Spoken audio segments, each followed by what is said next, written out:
A Minnesota program. We're going to be informed today by faribault fire chief Dusty Dienst on this MLK Day. He is supposed to be off, but he was nice enough to say, you know, Gordy, we need to get the word out about fire safety, so I'll come in. So thanks, Dusty. Appreciate it very much. Thanks for having me. Yeah, that's awesome. And you even have some numbers with you. Work for the government, you got to have numbers. Well, that's true. I was just telling you how sad it is that in today's world of computers, you can't get somewhat current statistics. Most of it's back from a couple of years ago. Yeah, I saw the same thing when I was looking for stuff. But you have local statistics. I just printed off the 2015 fire statistics from the Faribault Fire Department. Yes, sir. What do you think? They're not 2 years late. No, this is 2015. That's right. 2,151 total calls. That's an average of about 6 a day. Yes, sir. Getting busy. 59, let's see, just got to look at fires here. Fires and alarms, 189. Medical, 1,508. Rescue, 118. Pretty much on par with the rest of the nation. Fires are down, which is our goal, and that's what we want to see. And medicals are up. That's due to our aging population. Gas leaks, 33. That seemed high to me. Yeah, gas leaks are anything from a gas smell in a residence to a construction company or someone hitting a gas line outside. 2007 city calls and 144 rural calls.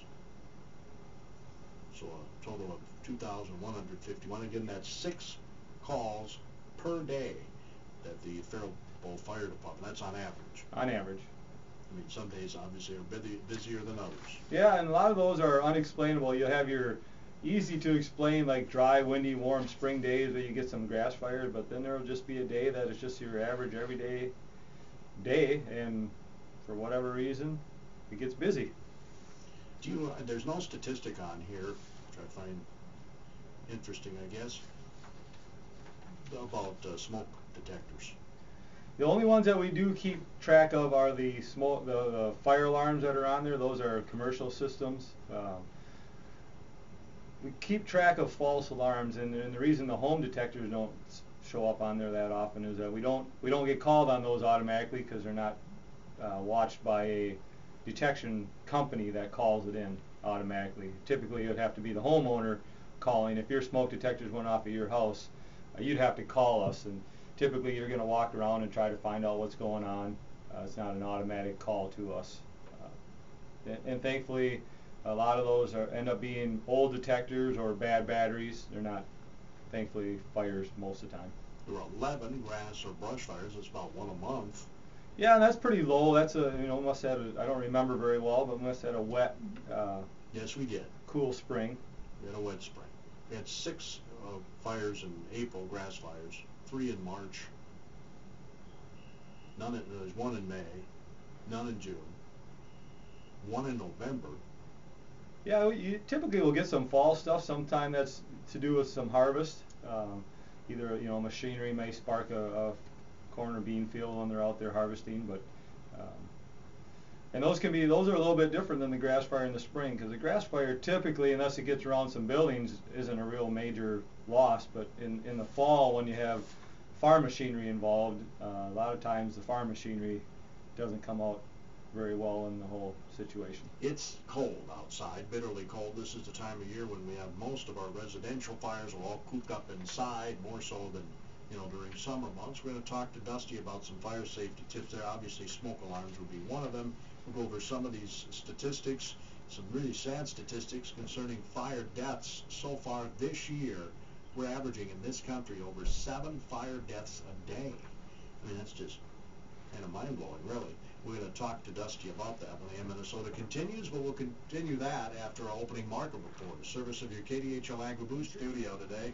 We're going over some numbers from the fire department in 2015, but more importantly, some fire safety tips, because it is bitterly cold, and generally, wouldn't you agree, Chief, when it's bitterly cold, there's the odds of having a fire are greater.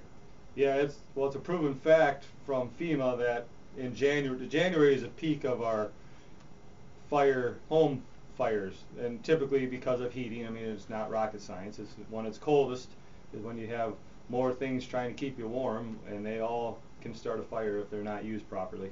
Yes, that's the key, used properly. Yeah. For example, the furnace, should we kick down the thermostat so it doesn't have to work as hard? No, but you just got to keep it clean. I mean, they're made to do what they're doing by heating your house, but if you don't keep it clean or don't keep service on it, that's when it could fail. So kicking it down a few degrees wouldn't be recommended. From a fire safety end, I don't know that that's going to make a big difference as long as it's running properly. It might save some money on your bill. Yes. But from a fire safety standpoint, it has no impact. I would say little impact. Yeah. What's the number one cause? I know is cooking. I saw that in the statistics. Yep, cooking fires are always the number one. The second one is home heating, and that's mostly, I won't say mostly, but the ones that do happen are because you don't keep the right clearances on electric heating. So we have supplemental heat. Your furnace typically will keep your place warm when it's not as cold as it is today. Certain rooms, everybody's home, especially basements, get a little colder somewhere. And they're not zoned, so you have different thermostat in every room. So you may plug in an electric heater, and you have to keep a good 3-foot clearance of anything, especially combustibles and flammables. But there shouldn't be anything around that electric heater when it's going. Anything. Keep if you put them alongside a wall so they're not out in the middle, you got to keep them away from hanging drapes and curtains. Don't put them next to the waste paper basket somewhere, or right next to the cupboard or the hutch. It's got to have air around it to circulate and to move. And so you're taking a 3-foot circumference. Yes. Yeah. And the one kicker with doing that though is then you kind of put it out in more of a traffic area where it can maybe get tipped over. So don't have a hard, fast rule of where to put it in. Each room is going to be different, but you need to keep stuff away from it. I think more fires are started by it the electric heater catching something on fire as opposed to tipping it over.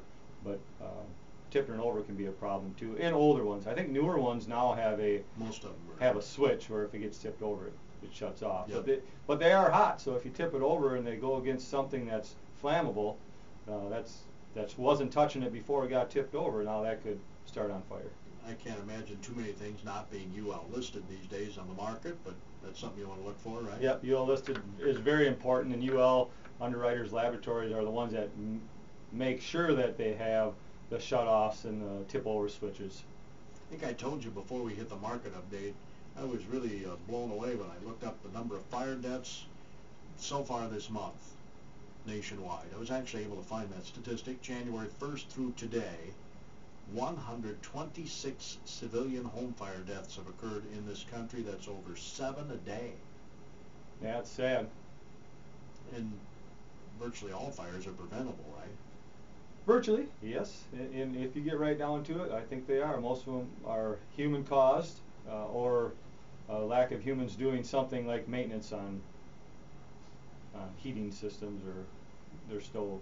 Having found that, the newest year I could find statistics are for causes was 2013. Fatal residential fires, 49% of them cooking. Yeah, and the big kicker there with cooking is that we all cook every day and we don't have fires that get crazy. It's the unattended cooking is what I would say is probably something to add into that, because typically if you're right there, like all fires, they all start small.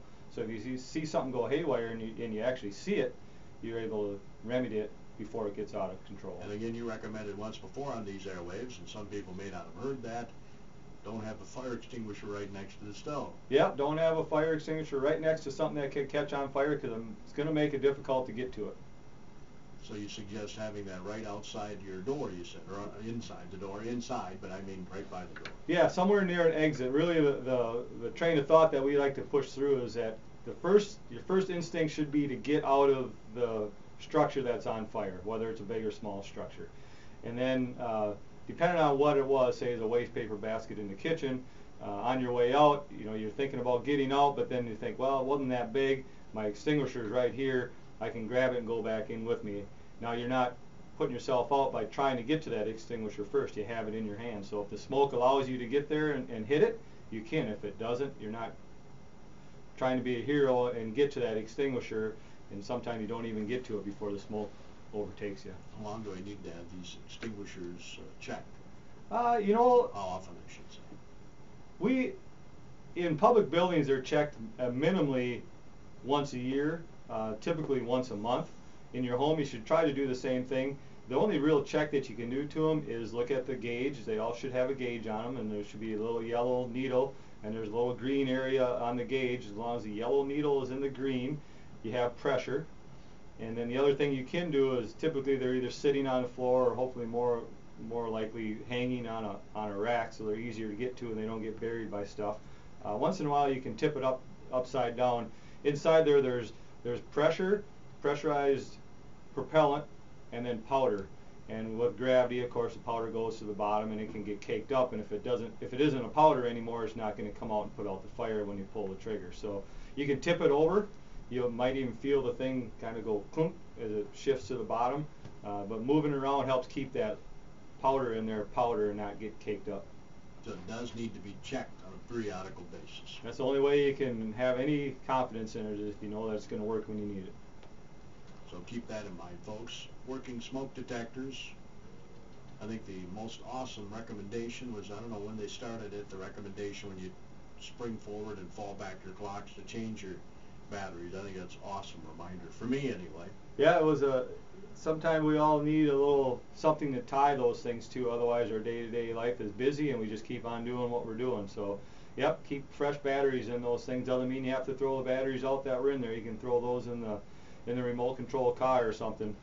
But smoke detector is more important than the remote control car, so having a full battery in that smoke detector is very important.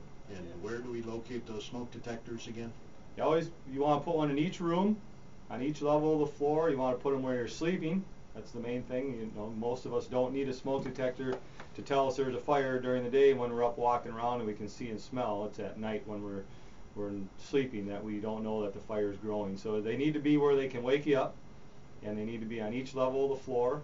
And if possible, I always advocate for hardwired smoke detectors, so that if there's a fire in the basement and you're sleeping up on the second floor, you'll get that early detection. And that's the key. That's the key. To get out, you need to know right away, because waiting too long, that smoke's not going to allow you to get out if you wait too long. Well, I know people think that the fire itself will wake them up, but that doesn't happen. You know, I think once in a while you hear that. Yeah, I heard the crackling and I woke up. You know, that's not the norm. I wouldn't rely on that. No, I wouldn't either. Now, according to these 2013 fatal residential statistics, this is nationwide now, mind you, and I would think it wouldn't be that much different, other than we're in a cold climate versus the south, which is warmer. But these are the statistics nationwide for 2013. Second was, as you mentioned earlier, heating, but it's tied with smoking. 12.9% of all fatal residential fires in 2013 were caused by heating and smoking, 12.9%. And you could probably guess the next one, but it kind of shocked me. Tell us. Intentional fires, over 11%. Wow. That seems pretty high to me. I was not aware of that, and that's not, thankfully. Ahead of electrical malfunction. And the electrician in me would say that's probably right. Electrical systems are very safe, but I didn't realize that there was that much arson going on. Isn't that something? We're lucky here. We don't have I should knock on wood, but we have. They come and go. You know, once in a while you get somebody that likes doing that, but it's not a real big problem at this point in Faribault. Now, up next was electrical malfunction, which was 6.1%, and I don't know, most of that probably has to do with, you know, a bad plug or it can be bad. It's old wiring. Yeah, I was going to say aging systems. You know, our homes are around longer, and connections and the way we use them, misuse our electrical systems, max them out. They're going to wear out sooner or later. And unfortunately, on the electrical end of it, when it wears out, it's, you know, as much as a plumbing and a water damage can be a lot of damage to your home, it's really typically not a life-threatening, property-threatening situation as opposed to arcing and sparking. But I heard you right. You said that the smoke detector needs to be in the bedroom? Yep, there should be one inside your bedroom. If they're hardwired together, there should be one inside the bedroom and one right outside the bedroom in the hallway. And the reason for that is we encourage everybody to sleep with their door closed. That door, even a cheapy hollow core door, can afford some protection against not only smoke but fire for a little while. We'll keep that fire at bay. So if you have your door closed and the fire's in the hallway or in the kitchen, your detector in the hallway will get the smoke before it gets into your room, because there's a little drop down there above your door that the smoke has to bank down from the ceiling, get you your early detection, and allows you to get out before it gets too low.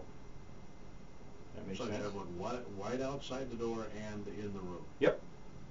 Yep. So I need to get another smoke detector. Yep. Now, when they're not hardwired together, we still recommend that because you still might hear that. Depends on how hard of a sleeper you are. But when they're hardwired together, one detector goes off, they all go off. That's why you recommend it. That's why I recommend it. Now they do have it. We just got a couple at the fire station because as of right now today, Metcon's in there tearing down the fire station, so that means we didn't have any detection system going on. So we went somewhere and purchased wireless smoke detectors. So we got two of them, one for upstairs, one for downstairs where the guys are, and if the one upstairs detects smoke or fire, or not fire, but smoke, wirelessly it'll send a signal and set off the one in the basement. So as opposed to having an electrician come in and doing a fair amount of damage and work in your home to get them all hardwired together, you can get these wireless smoke detectors and get the same effect. Do you know how good they work? They're brand new, so this is hopefully we won't find out, but they're UL listed, so you're hoping you don't find and you test them. I mean, that's all you can really do. Now they're a little more money than your normal smoke detector, but they do get you that one entire system tied together in your home, which is something I highly recommend. I saw something too, and here it is. Residential deaths. I'm trying to think. This is from St. Paul, 2014. St. Paul. I don't know why I looked up St. Paul, but I did. 44% of their deaths were from outside fires.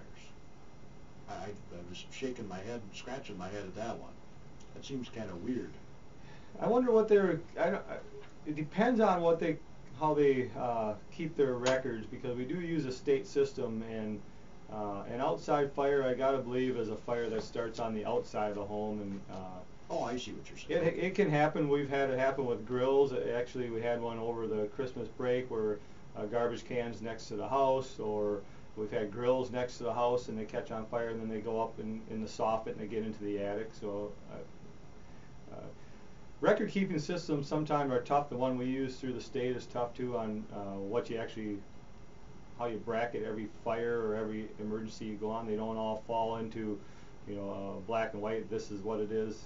Sometimes we have some really strange things that don't fit into a category that was created by somebody, so you gotta get the closest category that you can to what you have. I noticed that because in your statistics here in Faribault, it has other fire calls. You got grass, vehicle, structure, and then other fire calls. Yeah, and those are the ones that just don't fall under one of those. And everything, sheetrock probably excluded, but everything gets hot enough it can burn. So we go to those, of course, different. I'm trying to think of what we would have went to that would have been an other as a fire. And well, there are 3 of them in May, if that helps you. 3 in August, 2 in September, 3 in October. 2015. Trying to think of what they could have been, and typically, you always try to remember the big stuff. They're probably smaller. I don't remember any real huge fires last year. So I'm not recalling right now what that would have been. Faribault Fire Chief Dusty Dienst is in studio today. We want you to be safe, right, Dusty? That's why we're doing this. We want people to be safe. You really hate going on structure fire calls to begin with, and when there's fatalities involved, that's got to really be tough. Yeah, and especially small children or something. Yeah, and you start talking about fatalities, and it is the children or the elderly that are typically the ones that perish in fires. So we do, I believe, a very good job in Faribault getting to children. We have an easy venue with the schools. You know, in October we're in a classroom just about every single day, or they're coming to the fire station as Fire Prevention Month. We do a big push during that time of the year. And the hard part with the rest of us is that we really don't have a time when we get everybody together that we can get the word out. So we try to get down to the senior center once in a while, and that's going to be a push that we go for a little more this year, because we are finding over the nation that 65 and older are the next age group, or the biggest age group of people that perish in fire. So we need to get the word out to them on ways of helping them to prevent fires, to make sure their detection systems are current. You know, not a lot of elderly that can get on a ladder and change out their batteries, so they may not even know. When you're 80, 85, it's a little harder to stop, drop, and roll. Because I remember, it was either kindergarten or first grade, came to my elementary school of firefighters and taught us to stop, drop, and roll. Yeah, that's a very good point. Just the ability to do that, or to get your window open and crawl out a window as your second way out. You know, a lot of those things become difficult. So I'm sure that all goes into the statistics that shows that elderly perish in fires more than most. Yeah, the mobility just isn't the same. Right. Yeah. And if you're in a wheelchair or a cane, and you're slower, yeah, you might not be able to crawl. Yeah, that's a good point. Yeah, that'd be tough. But looking at your statistics from 2015, the total loss, this is thousands, right? $345,940. That's over $250,000. Yep, and that's an estimate that the firefighters or the captains come up with, depending, you know, like if it's a car fire, they can go on a blue book and find out what that car is worth. But not a hard, fast number that insurance companies use, but it's what we can come up with. We have some numbers that are put out there by the state and the feds that say, you know, this much of the home is damaged, this is what it costs, or this many square feet. So it's a round number. Vehicle fires, 13, which is more than one a month. And you had virtually vehicle fires, and there's only 2 months out of the year you didn't have a vehicle fire. Yeah, have you ever seen a car fire, Gordy? Sure. Yeah, it's crazy how much they'll burn. But I've seen them along the side of the road. Well, that's good. They really go, though. I mean, we typically think of wood structures and all these other things. Of course, there's gas in there that helps out a little bit, but you know, the gas really isn't typically the problem. But they've really put off an impressive fire for really a big chunk of metal. There's a lot going on there. They really burn if you've ever seen one. Yeah. Are most of these on the interstate? I would say some of them are, definitely. I don't know if most of them are. There were 29 structure fires in 2015 in Faribault. 29. Yeah, and a structure fire is, here again, how they fall into a category. It doesn't mean that the house burned down. Anytime it's a fire that is in a structure and it involves some of the structure, it's definitely a structure fire. It could be a contents fire as opposed to the structure itself. So it really is a category that they fall into. We didn't have just a couple real major house fires or structure fires. Not a high number of huge loss fires. Had a very nice mild December. Only 8 fire calls in December. The month with the most fire calls was, well, tied. February and September each had 20 fire calls. April had 19. The most loss was recorded in April. $270,370 of that total $2,345,940 must have been the downtown bakery. I'm trying to think. Was that April? For some reason, I'm thinking that was a November fire. That might have been the year before. It might have been. See how time flies when you get old, Dusty? I can't remember what I did last week, let alone last year. Some of those fires, I do believe, at the beginning of heating seasons too, can be attributed to furnaces and chimneys. I know some of the numbers I looked up is nationwide is 84% of the home heating fires are confined to the chimneys or the flues, which is if you got to pick a spot to have a fire, inside of a block chimney is a good spot for it, but they don't always stay in there. We know they crack and get into walls, but so keeping chimneys clean is another message to get out there, that a lot of times we don't use our fireplace or a wood stove until it gets really cold as supplemental heat, and then that's when we can really get them honking and going because we want a hot fire, and then we get a chimney fire because it hasn't been cleaned or it doesn't get used that much. Right. Anything else you wanted to get the word out on here before we boogie out of here? Yep, don't use your oven to heat your home. It seems like a natural, but it's not vented. It'll there are people that do that, huh? Yep. And there's really two big dangers with that. Not only the fire, but the CO, because it's not a vented heating system. So with that door open from your oven, yeah, the heat's coming out, but all the exhaust of the gas that's burning is going into your living space too, and that's full of carbon monoxide. So keep the carbon monoxide. Don't use your stove. Keep the carbon monoxide fresh with a new battery. Put that detector where it can wake you up once again, because that's the main role of any detector, that it can wake you up. Geez, I thought sure mine said to put it by the furnace. Nope. Nope. And I would recommend having two. That way when one goes off and the other one doesn't, you have something to back it up with. If they're both going off, you probably have an issue. If neither one, or if one or the other is going off, then you can use one to weigh against the other, but always call the fire department. Really, that's our role when we get there, is to bring in another detector and find out if your detector is reading right. Yeah, and you've got a really nice detector. Yeah, we got 3 or 4 detectors that draw air through a sensor. You know, we calibrate it every month. We test it. We know that it's a good working detector. Right, which is different than something I can buy on the market. Correct. Yep. I got it for a gift a few years ago for Christmas. How many years ago? Well, it's been a few years ago. All right, so if it's over 7, you better ask for another one or go get one. 7 to 10 is maximum. 7 to 10 years. So it's the same as a smoke detector, then? Yep. Okay. Wow, thanks. Appreciate the tip, Dusty. Now I've got to go out and spend some money. Keep the economy rolling, Gordy. Yeah, I suppose. I never thought of it that way. All right, folks. So stay safe, okay? That's the number one thing. We want everybody to stay safe. That's the main reason we wanted to have Dusty in today. You're in tune to KDHLAM in Farrell.